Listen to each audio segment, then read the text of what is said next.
अपनी स्वरचित इन पंक्तियों के साथ मैं आज का वीडियो प्रारंभ करना चाहती हूँ। अमृत भी अमर बना न सका जब रावण को, फिर किस बात का गुरूर है आज इस मानव को। चाहे तू कर ले लाख जतन, तय है तेरा जीवन मंथन। कर्मों से तू भी न बच पाएगा, एक रोज़ माटी में मिल जाएगा। जीवन का सत्य है कि जो जन्म लेता है उसकी मृत्यु निश्चित है। ये पूरी दुनिया क्षण भंगुर है और नाशवान है, लेकिन फिर भी व्यक्ति गुरूर करता है।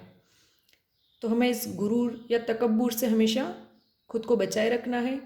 तो चलिए आज हम शुरू करते हैं हमारी अगली क्लास, जिसका शीर्षक है प्रयोग एवं संरचना के आधार पर क्रिया के भेद। अभी तक हम पिछले 3 वीडियो में क्रिया, क्रिया की परिभाषा, कर्म के आधार पर क्रिया के दोनों भेद, सकर्मक एवं अकर्मक क्रिया, तथा सकर्मक क्रिया के पुनः 2 भेद, एक कर्मक एवं द्विकर्मक, और सकर्मक और अकर्मक में अंतर कैसे करें, इन सब टॉपिक्स पे हम चर्चा कर चुके हैं। तो आज हम अपने अगले टॉपिक को लेकर आगे बढ़ते हैं, प्रयोग एवं संरचना के आधार पर क्रिया के भेद। इसमें कोई निश्चित संख्या नहीं है कि इतने भेद हैं। हम टोटल जितने प्रकार की क्रियाएं जिनको प्रयोग के आधार पर या संरचना के आधार पर बांटा गया है उनको देखते हैं। एक बार एक छोटा सी सारणी बना दी जिसके माध्यम से हमको थोड़ा शॉर्ट ट्रिक कह सकते हो आप इसको, थोड़ा आइडिया लग जाएगा कि किस वाक्य में कौन सी क्रिया है। तो चलिए एक बार देख लेते हैं। सामान्य क्रिया, सामान्य क्रिया की पहचान कैसे करें? तो सामान्य क्रिया जो होती है वो एक ही धातु से बनी होती है, जैसे पिया, लिखा, पढ़ा, गया, आया इत्यादि। संयुक्त क्रिया, संयुक्त क्रिया नाम से स्पष्ट है, अर्थात ये 2 या 2 से अधिक धातुओं से मिलकर बनी हुई क्रिया है। जैसे चल गई, यहाँ पे चलना और जाना 2 अलग अलग क्रिया है। सो गई, सोना और जाना। कर रही, करना और रहना।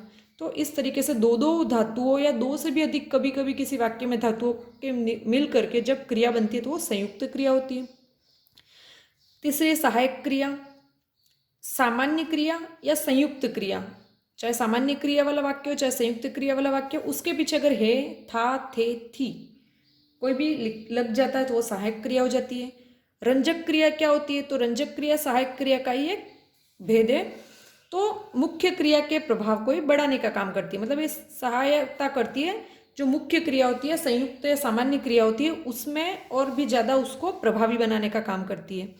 अपूर्ण क्रिया नाम से स्पष्ट है, मतलब जहाँ पर कार्य की पूर्णता का अभाव है या मुख्य क्रिया का जहाँ पर अभाव है, अर्थात जहाँ सामान्य संयुक्त क्रिया या मुख्य क्रिया नहीं हो, ये दोनों क्रिया नहीं होगी, सिर्फ है, था, थे, थी लिखा होगा तो वहाँ अपूर्ण क्रिया होगी।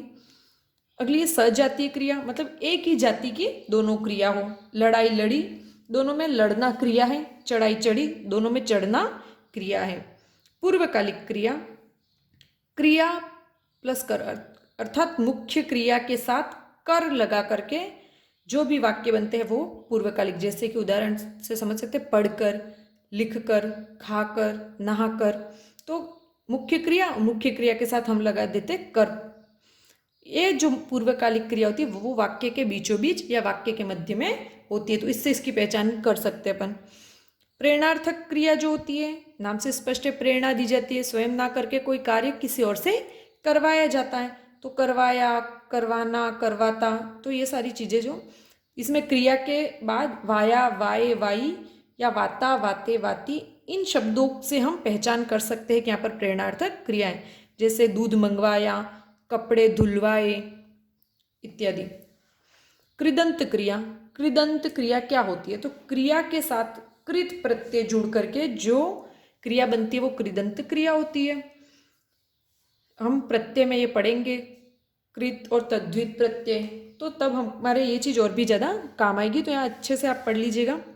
जैसे चल मुख्य क्रिया है, मुख्य क्रिया के साथ हमने ना जोड़ दिया तो चलना, और इनके रूप वाक्य के आधार पर बदलते हैं, चलता, चलना, चल इत्यादि। क्यों? क्योंकि जो क्रिया है वो हमारे विकारी शब्द है, तो वाक्य में लिंग, वचन इत्यादि के आधार पर ये क्रिया अपना रूप परिवर्तित करेंगी। नाम धातु क्रिया, ये संज्ञा, सर्वनाम या विशेषण शब्दों के बाद ना लगा करके बनती है। यह है जैसे लजाना, उदाहरण समझ सके लजाना, ठीक है। यह क्रिया जो है वो वाक्य में कहीं पर भी हो सकता है शुरू में हो, बीच में हो या अंतिम में हो। जिस प्रकार हमने देखा था कि भाई जो पूर्वकालिक क्रिया होती है वो वाक्य के मध्य में होती है, वैसे नाम धातु क्रिया वाक्य में कहीं पर भी हो सकती है।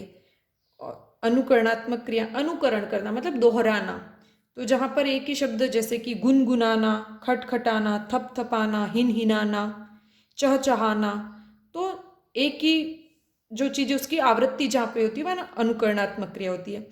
अब जो नाम धातु क्रिया है जिसमें संज्ञा, सर्वनाम और विशेषण के साथ अनुकरणात्मक क्रिया भी इसी के अंतर्गत आएगी। अर्थात अनुकरणात्मक क्रिया के जितने भी भेद उदाहरण हैं वो सारे उदाहरण एक तरीके से नाम धातु के भी होंगे, लेकिन नाम धातु क्रिया के उदाहरण अनुकरणात्मक क्रिया के नहीं होंगे। तो उसको नोट डाल के हमने लिख दिया है, सभी अनुकरणात्मक क्रियाएं नाम धातु क्रिया के अंतर्गत आएंगी, लेकिन नाम धातु क्रियाएं अनुकरणात्मक क्रिया नहीं होंगी।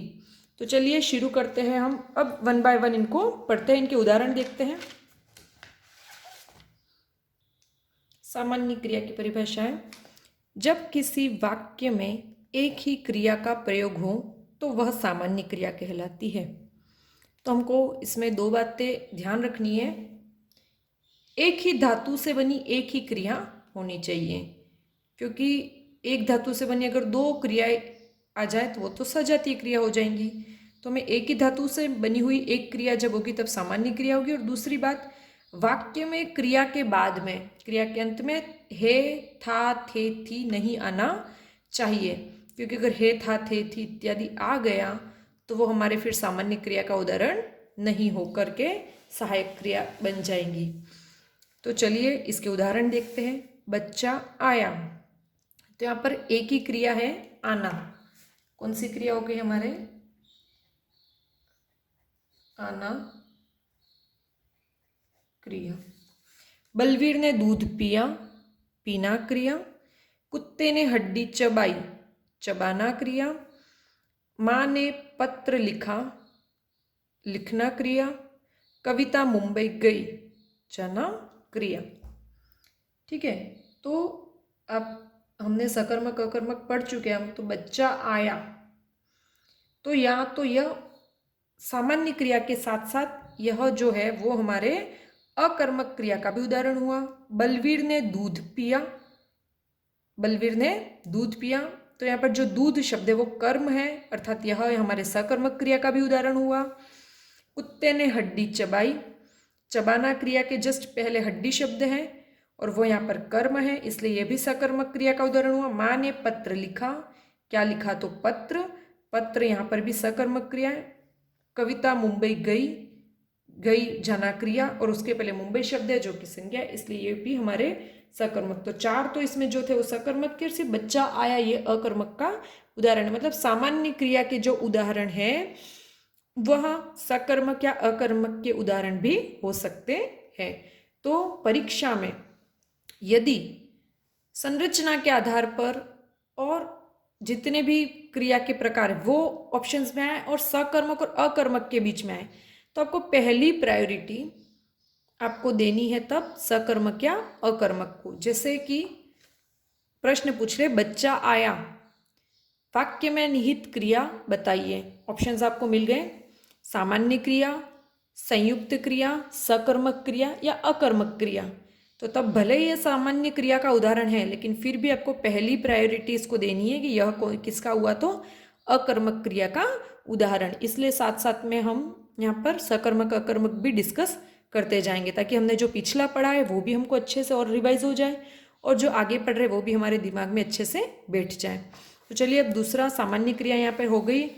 एक ही धातु है, सिंगल धातु से बनी हुई क्रिया यहाँ पर प्रयुक्त हो रही है और सबसे मेन इसकी पहचान यही हो गया कि है, था, थे, थी पीछे नहीं है। आया, पिया, चबाई, लिखा, गई। अगर आया के बाद हे आ जाता तो भी वो सामान्य क्रिया नहीं होती। तो आप देख सकते हो हे, था, थे, थी ये नहीं होने चाहिए, ये नहीं होंगे तभी वो सामान्य क्रिया होगी। अगर ये होंगे तो वो सहायक क्रिया बन जाएगी। तो चलिए दूसरा इसका भेद, दूसरा प्रकार देखते हैं, संयुक्त क्रिया। संयुक्त क्रिया जिस वाक्य की दो या दो से अधिक क्रियाएं मिलकर एक ही कार्य पूर्ण करती है उन्हें संयुक्त क्रिया कहते हैं। इस परिभाषा को पढ़ करके हमें दो बातें ध्यान में आती है। एक से अधिक धातुओं से बनी एक से अधिक क्रियाएं होनी चाहिए वाक्य में। और दूसरी बात, कितनी भी क्रियाएं हो, एक से अधिक, मानो 2 हो, 3 हो, 4 हो, एक क्रिया होगी तो सामान्य क्रिया। लेकिन एक से अधिक 2, 3, 4 जितनी भी क्रियाएं हो, लेकिन वो सभी क्रियाएं मिलकर एक ही कार्य पूर्ण करती हो। अगर किसी वाक्य में एक से अधिक क्रियाएं हो लेकिन अलग अलग कार्य पूर्ण करती हो तो भी वो संयुक्त क्रिया नहीं होंगी। जैसे पिताजी दफ्तर चले गए। चलना और जाना 2 क्रिया, चले गए। बैलगाड़ी चल पड़ी।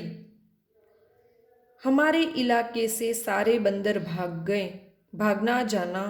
चपातियाँ बन गई, बनना जाना। बच्चा रो पड़ा, रोना पढ़ना। ठीक है, तो इस तरीके से हमें 2 अलग अलग धातुओं से बनी 2 क्रियाओं से मिल करके जब कोई एक कार्य पूर्ण होता है, जैसे कि रोटियां बन गई, बनना और जाना 2 अलग अलग क्रिया, लेकिन दोनों मिल करके एक ही बात बता रही है कि भाई रोटियां बन गई है, चपातियां बन गई है। हमारे इलाके से सारे बंदर भाग गए। भागना और जाना 2 अलग अलग क्रियाएं, लेकिन इन दोनों धातुओं, अलग अलग धातुओं से बनी हुई दोनों क्रियाओं से एक ही कार्य संपन्न हो रहा है कि भाई बंदर गए। बैलगाड़ी चल पड़ी, मतलब यहाँ पता चल रहा है कि बैलगाड़ी चल रही है। तो इन सारी 2 अलग अलग धातुओं से मिलकर के वाक्य निर्माण हुए, लेकिन वो उस वाक्य में एक ही कार्य की पूर्णता हमें ज्ञात हो रही है। आगे हम पढ़ते हैं सहायक क्रियाएं। सहायक क्रियाएं मुख्य क्रिया की सहयोगी होती है। ये मुख्य क्रिया की रूप रचना का कार्य करती है। सामान्य क्रिया हो या संयुक्त क्रिया हो, इनके बाद अगर हे, था, थे, थी लगता है तो वो सहायक क्रिया होती है। जैसे लड़का बाजार गया, अगर वाक्य यहीं तक देखे और स्टॉप कर दे तो लड़का बाजार गया, गया जाना एक ही क्रिया है, तो ये सामान्य क्रिया का वाक्य था। लेकिन इस सामान्य क्रिया के साथ हे जब जुड़ गया तो हे जो है वो सहायक क्रिया है। लड़कियां नृत्य कर रही है, कर रही 2 अलग अलग धातुओं से बनी 2 अलग अलग क्रिया है, उनके साथ हे लगा, अर्थात संयुक्त क्रिया के साथ हमने सहायक क्रिया जोड़ करके वाक्य बनाया है।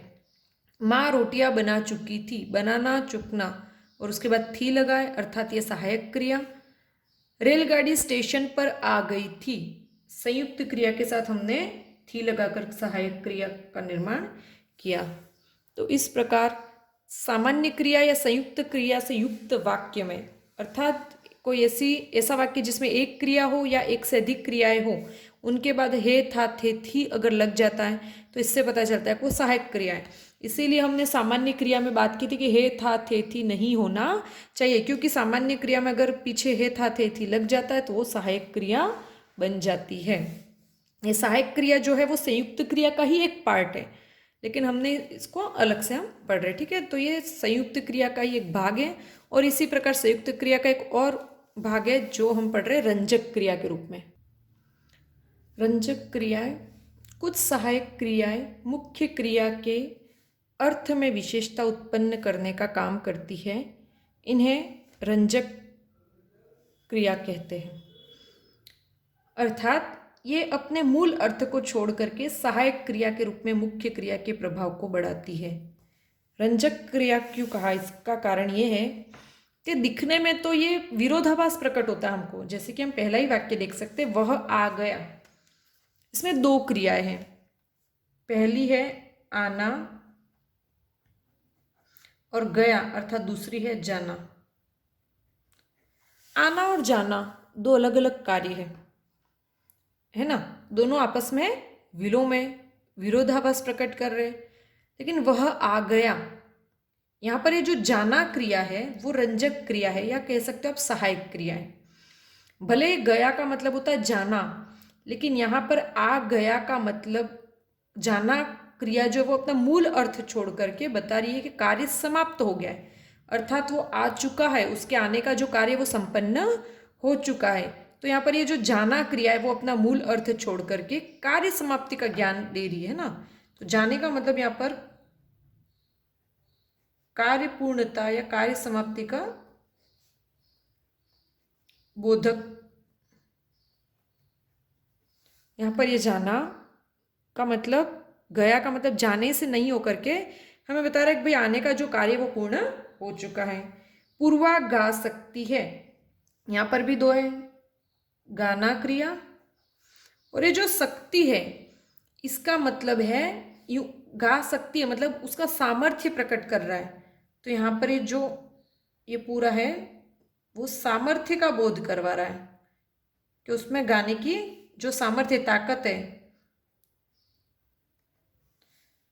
बच्चा हंसने लगा, हंसना और लगना, हमको लगेगा भाई ये दो क्रिया अलग अलग है, लेकिन हंसने लगा इसका मतलब हुआ कार्य प्रारंभ हो चुका है। यहाँ पर हंसने लगा मतलब उसने हंसना शुरू कर दिया है। राम चौक उठा, चौकना और उठना ऐसे देखो तो दो अलग अलग क्रिया है, लेकिन यहाँ पर उठा जो है वो अपना मूल अर्थ मतलब उठने से ना लेकर के यहाँ पर है कि अचानक हो जाना, वो अचानक चौंक गया, उसी के लिए यहाँ पर उठा है।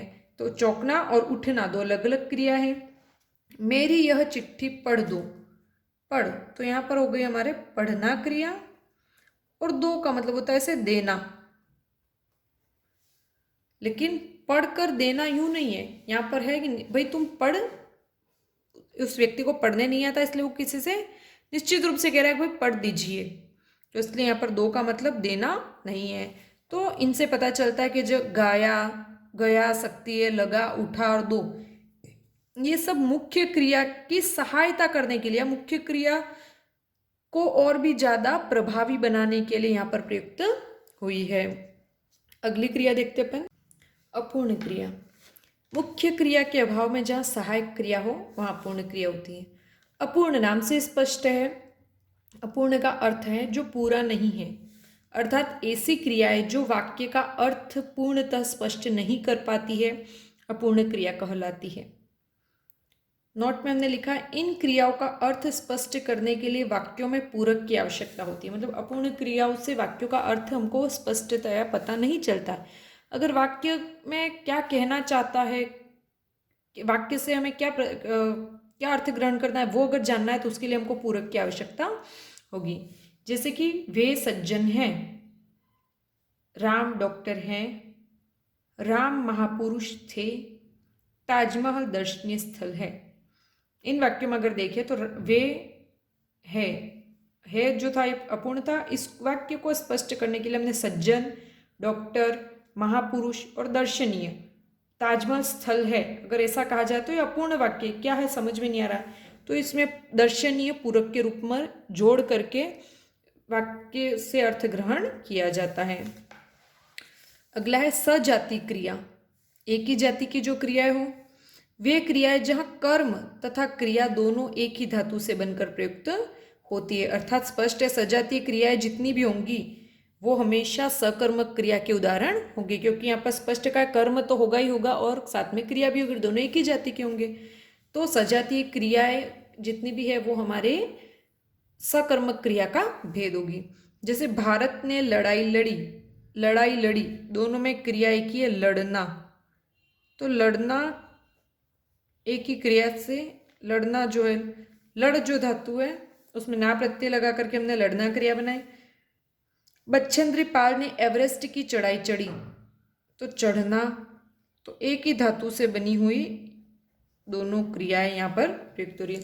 इसके आगे हम नेक्स्ट एपिसोड में पढ़ेंगे, नेक्स्ट जो वीडियो है उसमें हम बाकी की क्रियाएं पढ़ेंगे। आज अभी तक हमने सामान्य, संयुक्त, सहायक, रंजक, अपूर्ण क्रिया इस प्रकार 5 और सजातीय क्रिया इस प्रकार 6 क्रियाएं हम पढ़ चुके हैं, और उनके जो शॉर्ट टर्म्स है या शॉर्ट ट्रिक्स है वो भी मैं आपको बता चुकी हूँ। इसके आगे कल का वीडियो बहुत ही इंपॉर्टेंट होने जा रहा है, उसको प्लीज़ स्किप ना कीजिएगा, क्योंकि पूर्वकालिक प्रेरणार्थक जो प्रश्न बनते हैं वो मोस्ट ऑफ यहीं से बनते हैं, पूर्वकालिक प्रेरणार्थक, कृदंत, नाम धातु, अनुकरणात्मक। तो ये जो बाकी के 4-5 जो क्रियाओं के बाकी भेद रहे वो हम कल पढ़ेंगे। तो आज का वीडियो यहीं समाप्त करते हैं। धन्यवाद।